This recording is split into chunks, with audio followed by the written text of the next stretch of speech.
তুমি কি দিতে পারবে? অর্জুন বলছে সখা আমার কাছে দেওয়ার মতো কি ধন আছে যে আমি তোমাকে দিতে পারি? ভগবান বলছে অর্জুন আমি তোমার কাছে ভালো মন্দ কিছু চাই না, তুমি কি আমাকে এক গ্লাস পিপাসার জল দিতে পারবে?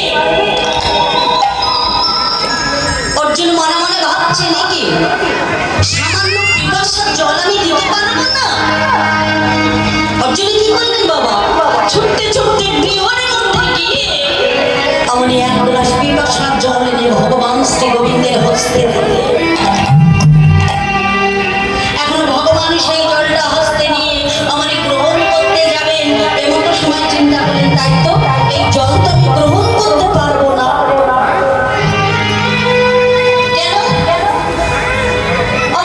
শাস্ত্রে আছে না যারা দীক্ষা না নেয় তাদের হাতে জলটা হয় পত্র সমান। যারা দীক্ষা না নেয় তাদের হাতে জল হয় মন্ত্র সমান, হাতের খাবারটা হয় বিষটা সমান, অর্থাৎ বিষের সমান।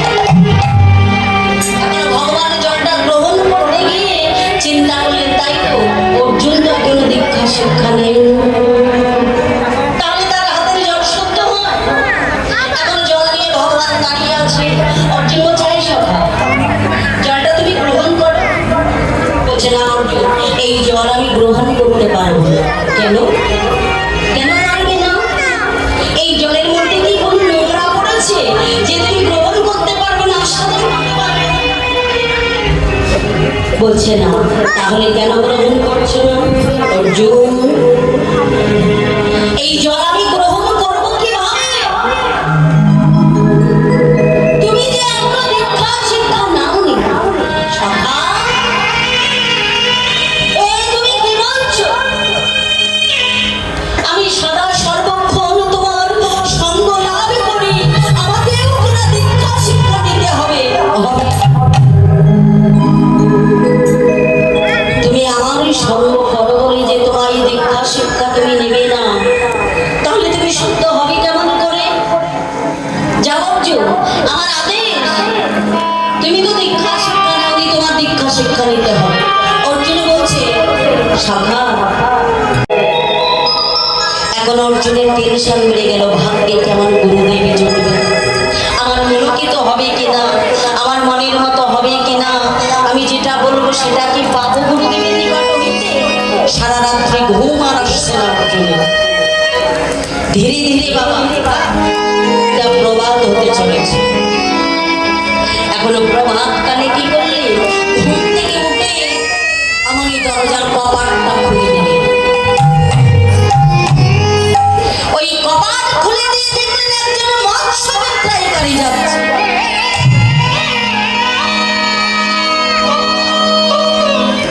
বুঝতে পারছেন তো?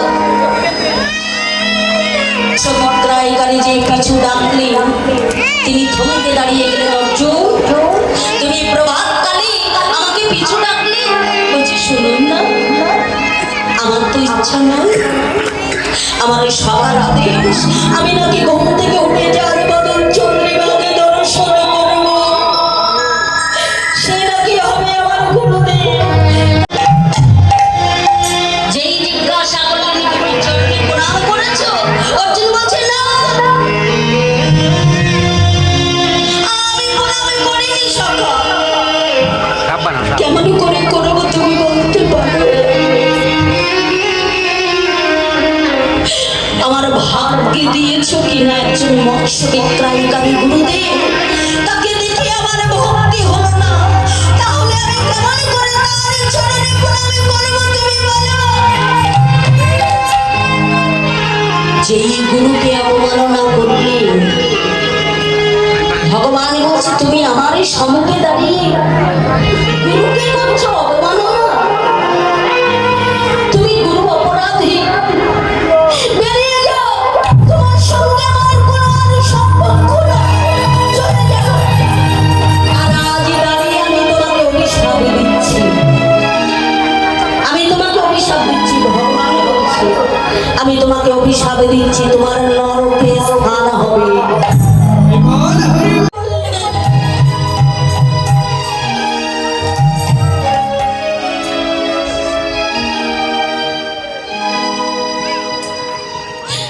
গুরুদেবের চরণে আছাড়ি খেয়ে পড়ে বলছেন আর কাঁদছেন।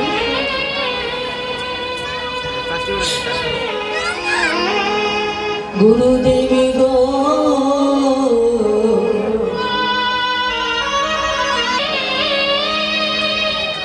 এই গুরুদেবী গো,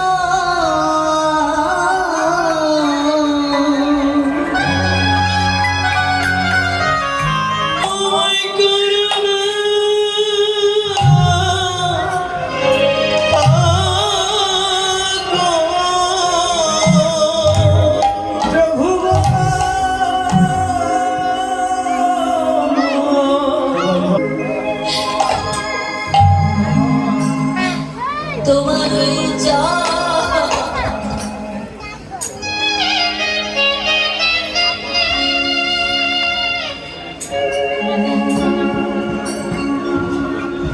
ওই